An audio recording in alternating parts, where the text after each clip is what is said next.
Hello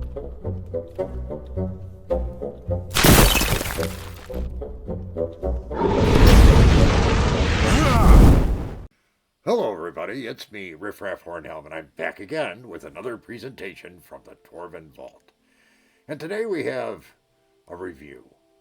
It's a little more general than just a monster review or something like this, and I'm going to take a look at my experience last week at GaryCon. So this was apparently the 18th GaryCon, which of course celebrates the, what do they call it, a life well played of Gary Gygax and his intimately involved with the older properties of Dungeons and Dragons. So it's a big convention, tens of thousands of people, up in Lake Geneva, Wisconsin, where they were blessed with some extraordinary weather, especially at the Saturday of the convention, where it was in the mid 70s Fahrenheit wise. Very pleasant.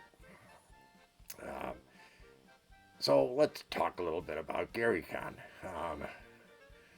The pros of it, okay, as opposed to doing something like Gen Con, which I find GaryCon to be much more similar to the earlier days of Gen Con in terms of its focus. Compared to Gen Con, it's much easier to find Dungeons and Dragons events, all versions, especially if you're into the earlier versions of the game, where these games do their utmost to recapture the simplicity of earlier RPG games, which is also a lot of fun, frankly. It's where I spent my time. It's a good convention. I would recommend it if you're into tabletop role-playing games and you want to play any version of Dungeons and Dragons. This is a great convention. It's very focused on this.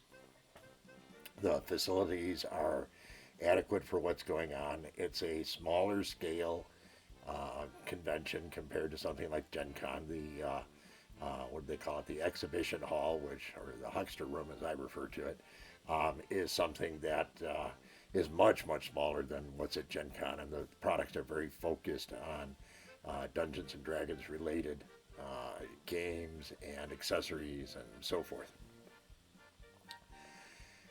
This is not the place to go if you're looking for card games. It's not the place to go if you're looking for other tabletop role-playing games, though they do certainly host other games. Things like early games like Traveler and so forth were also hosted there. I will comment that the vast majority of the events certainly were aimed at Dungeons & Dragons 5e. But there's a lot of events, so even if you're an early game player like myself, I prefer the early versions, there's still plenty of events to get involved with. The bus and trolley system on site worked quite well, I thought. The parking arrangements and so forth worked quite well. It was always difficult to get parking close to the actual resort, but because of the trolley system, you didn't have to wait long anywhere, no matter where you ended up parking. Now, on-site food and so forth was, well, for me at least, was on the middle-of-the-road plus side, depending on where you ate within the facility. You're not far away from the central area of Lake Geneva, and there's plenty of dining there if you want to get out of the facility. But most people obviously stay close because the games are always running.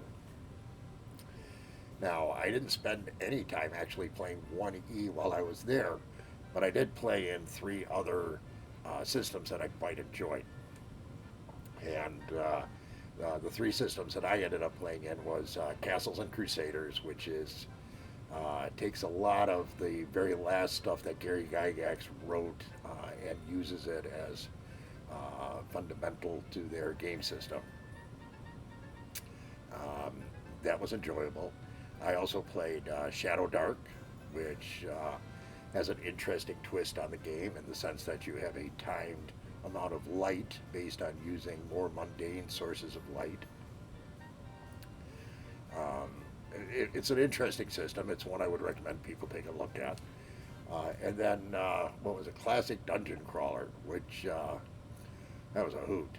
That's kind of for like almost the silly side of Dungeons and Dragons, but it was an awful lot of fun to play. three games are just some of the games that were developed to once again take advantage of people's interest in the early days of Dungeons and Dragons, something that's simpler and not quite as amped up as Advanced Dungeons and Dragons was. And all of them were a lot of fun. I really enjoyed them. Now, I'm going to take a moment here. When I went through the exhibition hall, and I have obviously been here before, I have not been the kind of person who sits and follows all the game developments going on in the world.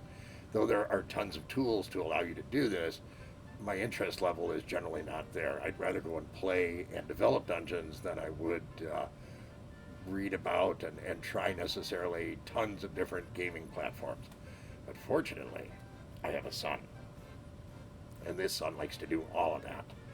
And it was like having a high-level, paid-for tour guide going through the exhibition hall, because he knew everything about everything when it came to all the game systems, who developed it, why, what it was made for, whether or not he had it and played with it, which was most of them.